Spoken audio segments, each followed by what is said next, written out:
So, some of the things that we can count on to be reminded. I remember one time I visited this church in Jacksonville.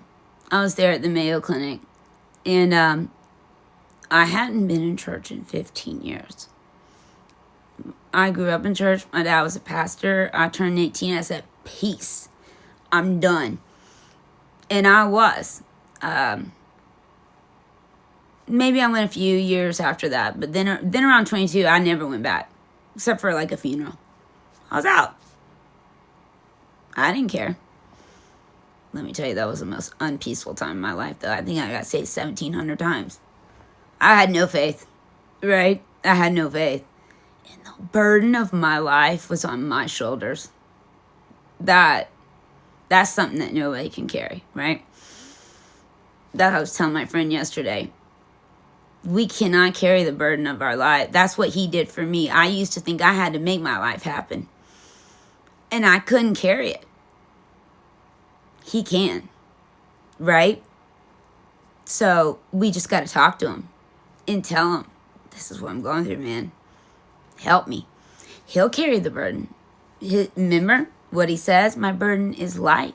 My yoke is light. I can't remember what else he says, but you know what I'm saying. He's saying, I'm a refreshing person for your spirit. I am light. I will carry your burden and I will give you peace. Here's a couple reasons in the Bible where he states not to fear him. Isaiah 41:10. So do not fear him, for I am with you. Do not be dismayed. Don't be shocked, for I am your God. He's our God. Don't be afraid. I mean, God's in charge. You want anybody else? Who do you want on your basketball team of all time? You're going to play for the number one game ever? Michael Jordan. Okay, if you said anything else, leave the video. Kidding. So, who do you want on your side when things are insane? The big guy. You want God. You could have them, and that's great. And they may be great pastors, great Christians, whatever, but you want him first. That's you know how in kickball when you were in elementary school and you got to pick your team? He's your first draft pick. Number one draft pick every season. Every season, because he's going to be the MVP. He's like the Tom Brady. I don't like Tom Brady. The Peyton Manning of everything, right? Okay. He says, I will strengthen you and help you. That means he's going to give us strength when we're afraid. He's going to give us strength to get through it. And he's going to help us too. He's going to help us. That means he's going to help us find the right doctors, the right people. He's going to make the right connects for us. He's going to help us mentally, physically, socially, whatever. He's going to help us. Got to obey him though. Again, got to obey him. I will uphold you in my righteous hand. I freaking love that verse so much. I quoted it the other day. No one can pluck you from the hand of God when you're saved. Okay? If you ever hear anything different, like I can lose my salvation, that one verse proves it all. No one can pluck you from the hand of God. I cannot sin enough to even pluck myself from his hand. So, because if I could, then I would be God. Right? So who's in charge here, me or him? Well, I didn't create the world, so obviously he is. So yeah, he's going to uphold you, which means when you are ready to give up and you're done, he's going to step in and he's like, I got it. It's like when you, again, Stephen Furtick, he said, when you've used every bit of strength that you have and you don't have anything left, and you're like, I'm done. God, I'm done. I can't. I've exhausted my wills. That's when he's going to come in and he's going to take over. He's just waiting for you to stop trying to do it yourself. Our pride gets in the way, and we will carry something for a long time before we ask for help. God forbid, we don't need any help. I don't need any help. I was talking to my friend tonight. I don't I don't have anyone to talk to about this. I don't want to break down in front of other people. And I'm like, well, you know what? I understand that. I grew up in a situation like that. I had to be the strong one. I had to be an example and because my dad was this, or I went to this school, or my uncle was this, or you know what I'm saying? And it's hard.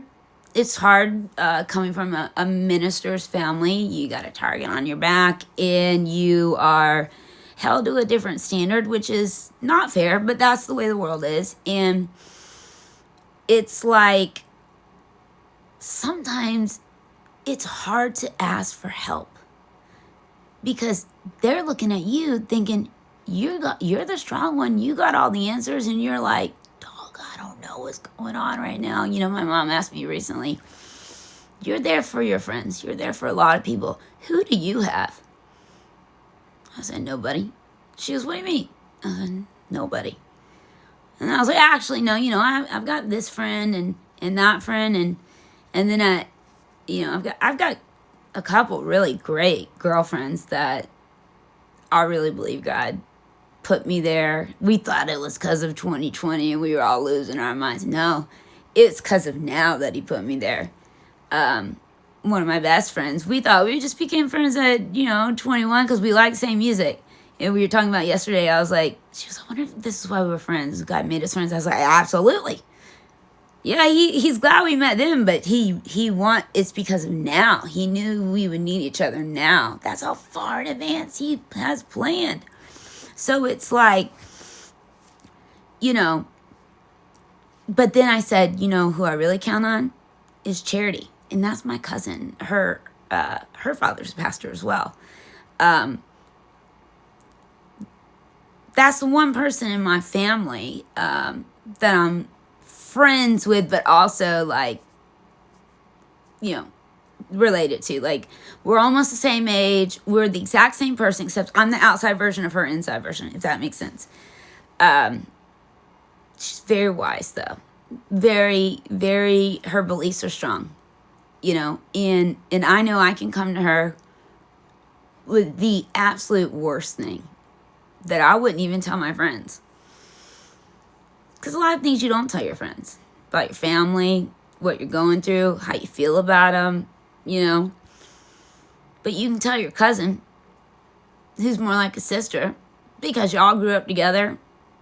Your parents were raised the same, because those were your grandparents. She gets it. She's minister's daughter. She gets it.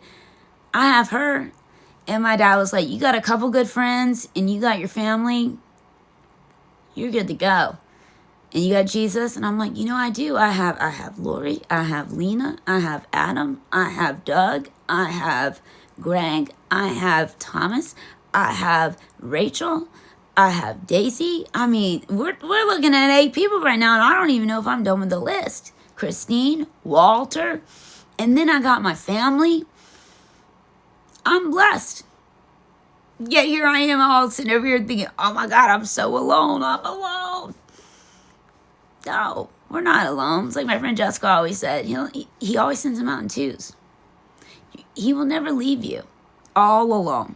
There will always, no, but we got to be in his will, right? We got to be in his will. What's his will? Obey what he said and be with like-minded believers. And he will never leave you alone. He's gonna bring somebody into your life. It might not be a spouse or whatever, but you're not going to be alone. The other Christians around you are going to make sure that you are uplifted. That's why you need to get into a Bible teaching church, not a Sunday, let's make money and create 17 campuses church. You need to get into a Bible teaching church that teaches you the Word of God, and that's it. No agenda. Get to know the guy. And when you get to know the guy, that's where the confidence in him comes in, because you're like, well, I know all about him. You know what I mean? Next verse.